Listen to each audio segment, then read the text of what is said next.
The neutral station hung in the void like a silver droplet suspended between two warring stars.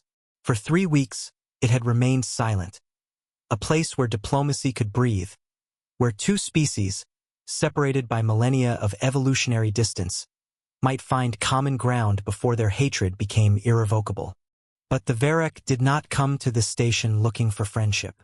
The Verek were apex predators, the undisputed hunters of the Galactic sector. 12 feet tall, with obsidian exoskeletons that could split reinforced steel, and claws that had raked across 100 worlds. They were everything the galaxy feared and everything they served. For centuries, the Verek had taken what they wished: resources, territory, tribute, and no one had ever dared refuse them. Until humanity arrived. Humans were soft, fragile. Their bodies contained water and delicate organs, and their lifespans were measured in mere decades. To the Verek, humans were more interesting as prey than as rivals. And yet, when the Terran Federation claimed the Kepler Mining Collective, a system the Verek had marked as their own, the entire galaxy held its breath. War seemed inevitable. That's why Commander Thesh'kar of the Verek had agreed to this negotiation. Not out of hope, but out of curiosity. He wanted to understand the arrogance of these fragile creatures before he destroyed them. His entourage filled the observation deck like shadows given flesh. Thesh'kar stood before the vast transparisteel window, his mandibles clicking softly in a sound that might have been laughter. Below them, the mining stations of Kepler continued their work, oblivious to the predators watching from above. "They do not even acknowledge us," one of the younger officers hissed, a vibration of disdain in the Verek tongue. Thesh'kar's claws scraped against the metallic floor. "They will. When their diplomats arrive, they will realize their mistake. They will offer us everything they have, and we will take more." He had brought his son with him. Young Threx was barely adolescent, barely ready for the harsh realities of Verek dominance. The cub had been fascinated by the station, pressing against the observation windows, watching the humans move about with the intensity of a predator studying prey. Thesh'kar had allowed it. The boy would learn what it meant to be Verek. He would learn that the galaxy bent to strength, nothing more. The human delegation arrived precisely on schedule. That itself should have told the Verek something about their opponents, but Thesh'kar dismissed it as mere chance. 3 humans entered the conference chamber, representatives of a species that looked like pale, hair-covered worms to his eyes. One was old, her face creased with time. Another was younger, muscular, with the bearing of a soldier. And the third was the youngest, a man with kind eyes that seemed to take in everything around him without judgment. This man's name was Dr. Marcus Chen. "Commander Thesh'kar," the old woman began, extending her hand in the human gesture of peace. "I am Ambassador Reeves. We appreciate your willingness to meet." Thesh'kar did not extend a claw. "Appreciation is a human emotion. It is wasted on me.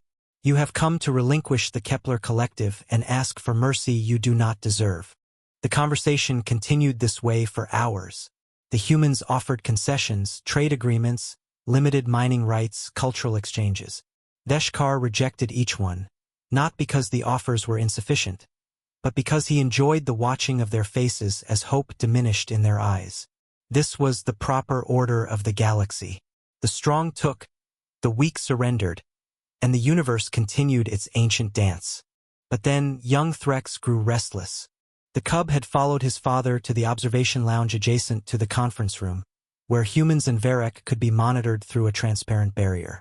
And while Thesh'kar argued with the delegation, Threx had begun exploring, something his father had explicitly forbidden. The cub slipped away unnoticed, moving through the station's corridors with the speed and grace only a young predator possessed. He was drawn to strange sounds, strange scents. For the first time in his sheltered life, he was truly alone, truly free. That's when he found Dr. Marcus Chen. The human had stepped away from the conference, claiming he needed to review some documentation. Instead, he had wandered to the station's observation deck, looking out at the vast expanse of space. He didn't hear the cub approaching, humans rarely did. It wasn't until Threx made a sound of curiosity, a chittering that echoed through the empty hall, that Marcus turned. For a moment, Neither of them moved. What happened next was instinct. The cub, frightened by the sudden appearance of this strange creature, and provoked by millennia of predatory instinct, lunged. His teeth found the soft flesh of Marcus's shoulder, and he bit down with all the force a young Verek could muster. The human screamed. The sound echoed through the station. Within seconds, alarms began to wail. Doors sealed. And in the conference room, Commander Thesh'kar rose to his feet, his mandibles flaring wide in a gesture of pure rage. "This," he roared, "is your answer. War." But something unexpected was happening in that observation deck. After the initial shock of pain, after the reflex to pull away, Marcus Chen did something that no Verek would have predicted. He didn't fight. He didn't run. Instead, he forced himself to remain calm. He felt the young creature's teeth still embedded in his shoulder, and instead of violence, he heard something else, something beneath the biological imperative to hunt. He heard fear. The cub was trembling, suddenly aware that it had attacked something capable of retaliation.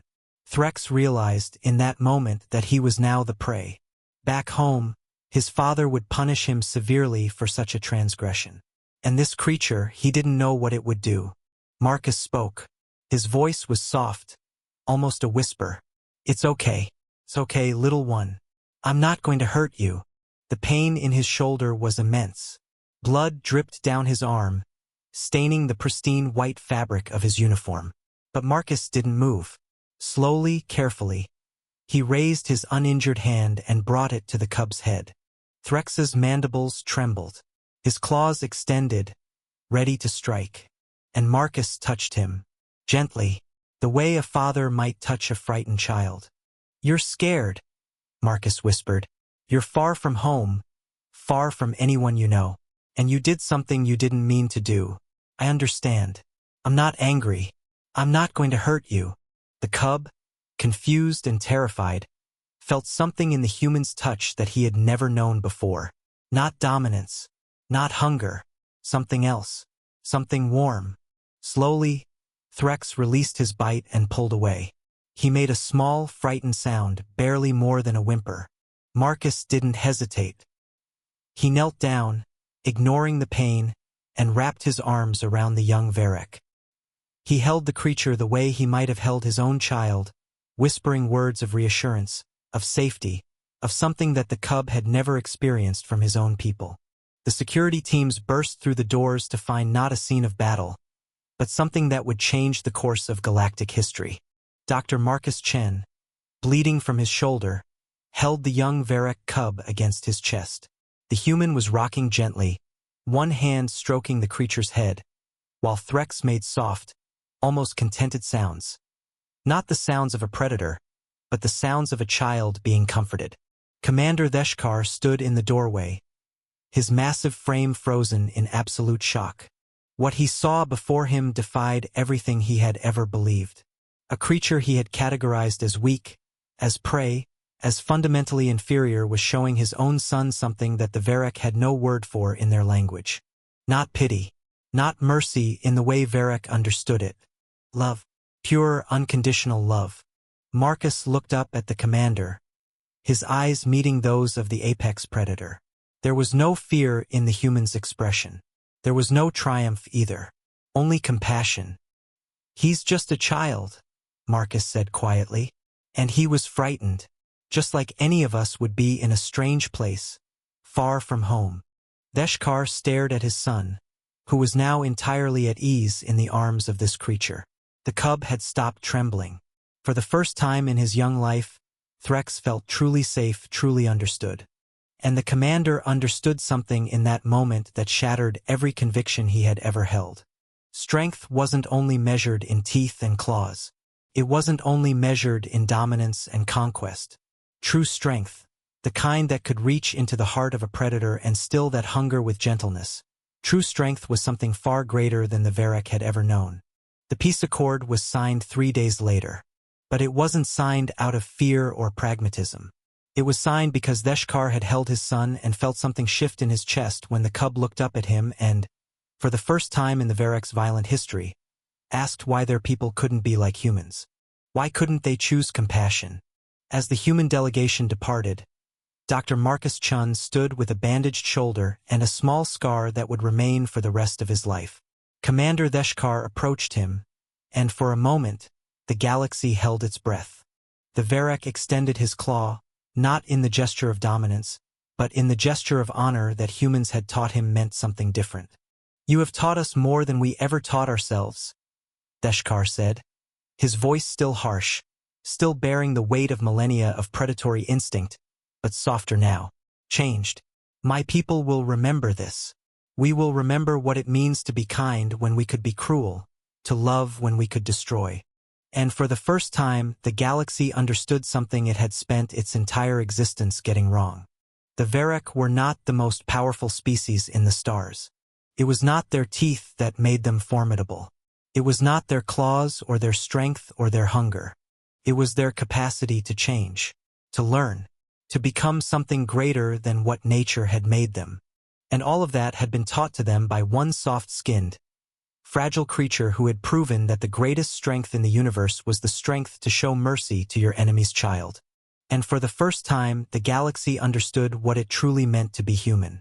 If the story moved you, if you felt the weight of what it means to stand at the edge of conflict and choose compassion instead, subscribe for more stories of humanity written among the stars.